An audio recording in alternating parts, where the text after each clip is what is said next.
If the Minnesota Lynx don't win it all, it'd be a massive fail.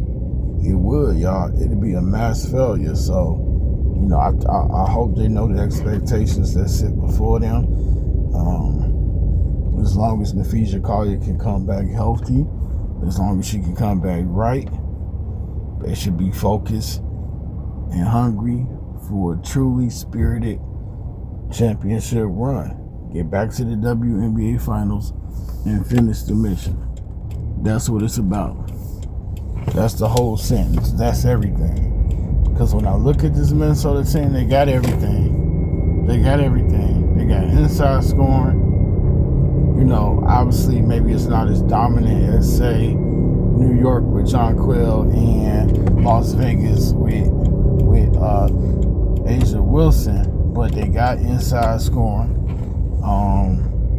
They definitely got outside scoring with BC, aka Bridget Carlton, K-Mac, Caleb McBuckets, Caleb McBride, Napheesa Collier, if and when healthy, which is, 85%, 90% of the time. It's just, everybody deals with something. So, it just happens to be that she's on the shelf right now. But Heidemann can shoot threes. We know that Courtney Williams can shoot threes. We know that Minnesota, Dejanay, stretching her game out to the three-point arc. So, look, I'm not just saying this because I like this team and I like a lot of the players. They got to seal the deal. They got to come through. They came so close last time. Best team in the league right now. Epic record, 28-5. Ain't nothing to sneeze at. Ain't nothing to play with. And like I say, they just got to remain motivated. If I'm Napheesa Collier, I want to be healthy. I want to get back out there. And I want to do whatever it takes to win, a championship. 28 years old, a superstar, right smack in her prime. They came but so close last season. So I'm looking at this Minnesota Lynx team, and I'm just of the mindset like, hey, look, y'all got to do whatever the hell it takes to get this one. And I mean that too. You got to do. Well, here's the thing, because offensive rebounding for me is part of the biggest reason why they don't have a chip. Like, so if a ball comes off that rim, you better get it, because there was a situation versus New York in a game that they most recently played each other, and it was a rebound. And I know it sounds like I'm nitpicking, but look, if an offensive rebound come off that glass and it's the fourth quarter, you need to be willing to do whatever it takes to corral that rebound, because it's a lot to be said for how important rebounders are towards winning. And if you ask this Lynx team, you ask me, whatever, I think, and you probably get different responses. You have different people, because some people might say, oh, damn, Caleb McBride missed a three, and then, oh, damn, that kind of fucked them up. But look, you can also say things like, hell, if they get that rebound, that'd be a great spot if Caleb McBride hits that late three against New York. But it's all if, ands, and buts and whats. But hey, look, man, you got to come through. So you can't. What I'm basically boiled down to, you just can't wet the bed. You got a whole playoffs ahead of you. You can't get upset. You can't use the record that you were so dominant in the season. You can't use that if you fail. You know what I'm saying, right? Like, you so dominant. Like, say they only lose 1 or 2 more games the rest of the way. Well, you better still come through, because you basically went all out and you did whatever it took to have a historical campaign, which it would be. It'd be like if they was to lose 1 or 2 games the rest of the way. Say this team was to go, the hell would it be? 38-6 or 37-7. Come on now, that'd be absolutely wow. But they better come through with that championship, record, just like the scoring record.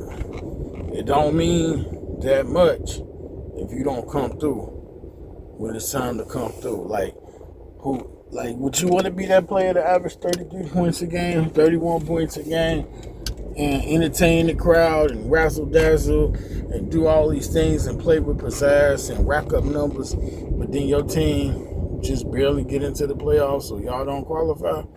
Like, what's more important, winning championships and averaging 15 points a game, 16 points a game, or you averaging 30? So in that regard, I'm just looking at this Minnesota Lynx team, y'all, and I love they players, man. You know, I'm still not that happy with my Aces, and they on this big 7-game win streak. I love what the Lynx is doing. I love the team play. Now, I'm also a sucker for watching players, individual players, go off like Caitlin Clark. I love when her individual performances when she goes bonkers.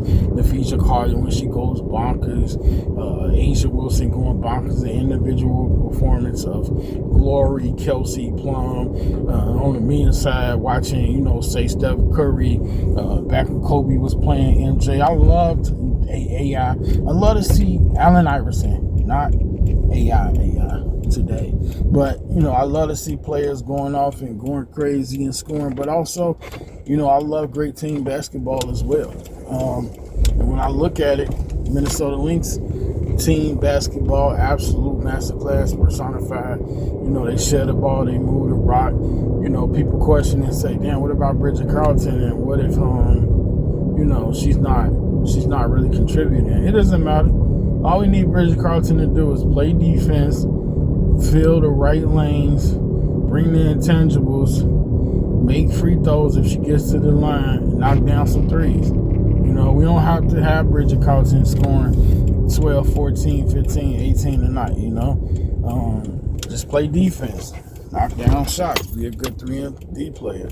So that's what they need, and Courtney Williams just need a little bit more consistency from her, like, during playoff time.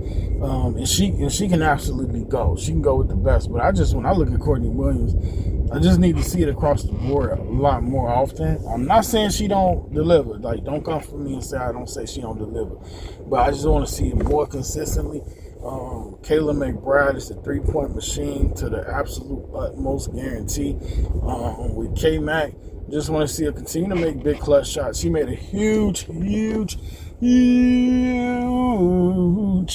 3-point shot to essentially slam the door in a New York Liberty face. She needs to continue to do so. She's got to continue to do that. I think it's imperative that she does. So yeah, you got to see her come through. We need more consistency coming outside from Elena Smith. Like, when she's playing, we need to see her more consistent, because she's a big part of what we do. And she's the most underrated big in the game. She can do everything. She can pass, she can shoot, she can score, she can rebound, but just needed to just be a little bit more consistent with her game and approach. You guys feel me on that note? You see what I'm saying? But yeah, Minnesota gotta go out there and win the championship. Hold on, I don't like what I just peeped. Y'all. So let me be sure. Let me be 110% sure.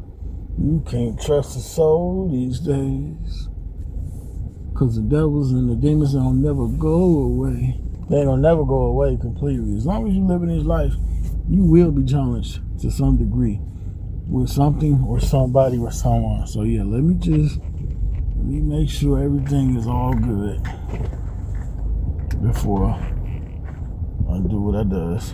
But yeah, I'm gonna go ahead and end the video right here, guys. The Minnesota Lynx, bottom line with this video, moral of the story is, hey, get it done. You cannot sit there and basically think like, damn, a great regular season is good enough. No, you went to the finals last year.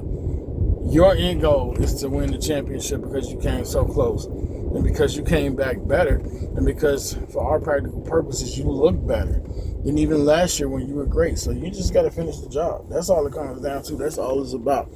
Go out there and get it done. If Napheesa is healthy, then that's going to indicate that this team is really probably going to be able to complete the deal. If she's not healthy, they will still go far. You see them winning. They undefeated without her, and they stretch without her. So, I don't think they'll win a championship without her, but if Napheesa is healthy, they'll get it done. They will get it done. I'm RC. I'm out.